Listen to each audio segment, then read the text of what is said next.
a importância de ter coragem para abraçar mudança. Eu vou tentar explicar. Durante muito tempo da minha vida, eu moro aqui em Israel já tem aí uns 16 anos. Durante a maior parte desse período, a minha inclinação sempre foi acreditar 100% na possibilidade de nós, como povo de Israel, de nós vivermos em paz com os nossos vizinhos palestinos. E, na verdade, eu ainda me apego a essa esperança de que nós possamos alcançar esse lugar de paz em algum momento da nossa jornada. O negócio é que pela maior parte da minha história aqui em Israel, o caminho que eu acreditava que nós tivéssemos que trilhar para chegar nessa paz era o estabelecimento de um Estado palestino.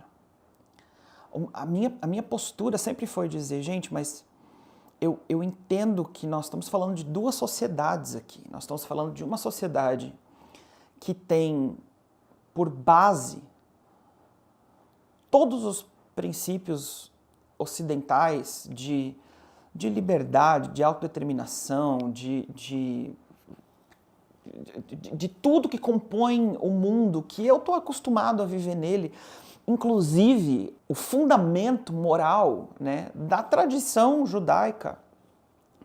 Porque ainda que nem todo o povo de Israel seja religioso, de maneira alguma, esse aqui é um país democrático, é um país livre, que tem gente que acredita em tudo que é tipo de coisa, que escolhe viver com tudo que é tipo de filosofia e de postura em relação à sua vida, e isso pode acontecer nesse país, porque nós somos um país livre. Ainda assim, os princípios morais de amar o próximo como a si mesmo, amar a Deus sobre todas as coisas, algumas diretrizes morais que fazem, por exemplo, o povo de Israel entender que o seu papel, a função para a qual nós existimos no mundo é para ser uma bênção para as nações, por exemplo, para a gente influenciar o mundo de maneira positiva. Tudo isso está tão presente na nossa sociedade. E, ao mesmo tempo, a sociedade palestina tem outro conjunto de valores, tem outro conjunto de normas comportamentais, de regras e outro fundamento moral, né? Porque do mesmo jeito, talvez com a mesma proporção que esses princípios e valores judaicos informam a sociedade israelense, da mesma maneira os valores e os princípios islâmicos informam a sociedade palestina. Então, o meu pensamento sempre foi considerar que o correto a fazer seria nós que estamos aqui em Israel, a gente que tem uma posição de maior privilégio, de maior força, não por nenhuma teoria da conspiração, não porque os judeus controlam o mundo, mas porque, saindo das cinzas do Holocausto, o povo judeu arregaçou as mangas, não ficou sentado no seu vitimismo e trabalhou com todas as forças para construir uma economia que é uma potência, para fazer o mundo avançar de maneira absurda. Investiu em tecnologia, investiu em defesa, investiu em tudo aquilo que precisava para criar uma nação incrível, que nos coloca hoje, nesse cenário que nós estamos hoje, de ser um cenário de vantagem em relação ao povo palestino. Então, a minha postura sempre foi a de dizer, no meio dessa realidade, em que nesse momento da história o povo judeu está numa posição de força e o povo palestino, que não se organizou, que não conseguiu estabelecer instituições políticas decentes, que não conseguiu fomentar sua economia por uma infinidade de motivos, que estão numa posição de mais fraqueza, que eles devessem ser então favorecidos por nós. Sabe que Israel tinha que tomar a postura de adulto responsável. E igual às vezes eu exijo dos meus filhos, né? Eu tenho um filho de 5 anos e uma menininha de 1 ano e meio, quase 2. E os dois estão naquela fase que eles às vezes brincam com o mesmo brinquedo, gostam da mesma coisa. E eu como pai, Às vezes exijo do meu filho, filho, cede para a Lib, porque ela é mais nova. Cede, abre mão, o que você está aí? Né? Não tem que ficar fazendo queda de braço com um brinquedo, com uma menina de 2 anos de idade, você tem 5,5 já, daqui a pouco você tem 6 anos, daqui a pouco você vai para a primeira série. Não dá então para ficar comparando aqui uma coisa com outra. Você está em outra posição. Porque você está em outra posição, você tem que ceder para ela.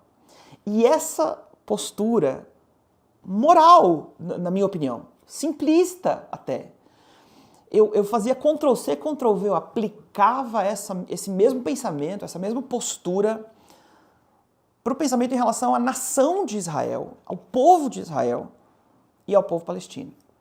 E eu sempre considerava que essa era a atitude moral de se tomar vivendo nessa realidade complexa do Oriente Médio. O meu pensamento sempre foi que o sionismo, o movimento que conecta o povo judeu com a terra de Israel, e eu digo aqui de boca cheia, que eu sempre fui e sempre serei um sionista. Eu acredito com todas as forças que o povo judeu está eternamente conectado com a terra de Israel e tem direito de autodeterminação nessa terra que é a sua pátria histórica. Mas eu sempre considerei que o sionismo não tinha futuro se a gente continuasse nessa queda de braço com o povo palestino, e porque o fim dessa briga sempre era sangue, sempre era morte de tudo que é lado. E, portanto, eu sempre fui, na minha vidinha, na minha pecinha do quebra-cabeça aqui em Israel. Como um cidadão, eu sempre manifestei a minha voz em prol dessa postura política. Sempre considerei que as pessoas que estivessem falando, por exemplo, que a terra de Israel inteira, bíblica, pertence ao povo judeu e que isso é inegociável, eu sempre considerava essas pessoas como radicais, como extremistas, que talvez não devessem ser ouvidos no nosso discurso moderno sobre política, porque essa postura, por mais que ela seja enraizada na minha fé, por mais que ela esteja presente na minha cosmovisão, no jeito que eu vejo o mundo, eu entendo que o jeito que eu vejo o mundo não é a única maneira de se ver o mundo. Eu entendo que a maneira como eu enxergo a aplicação das Escrituras não é a única maneira de se enxergar a aplicação das Escrituras e que o mundo não gira em torno do meu umbigo, né? Então, o jeito que eu vejo as coisas, às vezes não é compatível com o jeito que meu vizinho vê as coisas. E se eu estiver disposto a fazer qualquer coisa para que a minha maneira prevaleça, e o meu vizinho estiver disposto a fazer qualquer coisa para que a maneira dele prevaleça, nós vamos acabar brigando. E essa situação para mim era insustentável. Então, minha postura sempre foi de tentar encontrar um meio termo nessa história. Na verdade é de que Deus escolheu que primeiro a terra de Israel pertence a outros povos. E depois o povo de Israel precisa conquistar a sua própria terra através do esforço. E essa é a história para a nossa vida. Que o caminho, o nosso caminho, a nossa herança, digamos assim, a nossa porção, ela já é nossa, mas ela está sendo dominada nesse momento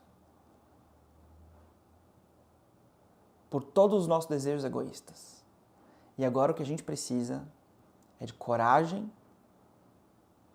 para entrar naquela terra que já é nossa e permitir que a